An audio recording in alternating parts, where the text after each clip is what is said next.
আচ্ছা, তোমাদের মনে আছে সেই প্রিয় টিচারটার কথা? স্কুল, টিউশন, কলেজ সব মিলে হাজারো টিচারের মাঝে দু একজনই থাকতেন যাদের নাম প্রিয় টিচারের জায়গায় তোলা থাকতো। যাদের ক্লাসগুলো করলে ঘুম পেত না, একটুও বোর হতাম না, ক্লাসটা করতে অনেকখানি ভালো লাগতো। যাদের স্ট্রাগলের গল্প শুনে অনেকটা ইন্সপায়ার হতাম। যারা শিক্ষা শুধু বইয়ের পাতা থেকে নয়, বইয়ের বাইরের বাস্তবটা থেকে দিত।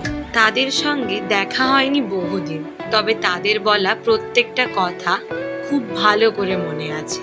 আমাদের চলার পথে প্রত্যেকটা মানুষ, প্রত্যেকটা স্টুডেন্টেরই এরম একটা টিচারের খুব প্রয়োজন, যারা নিজেদের এক্সপিরিয়েন্স থেকে সর্বদা সবসময় আমাদের শিখিয়ে যায়। আমার জীবনের এই প্রিয় টিচারগুলোর মধ্যে কিন্তু আমার বাবা মা, পরিবার এবং আমার বন্ধুরাও পড়ে।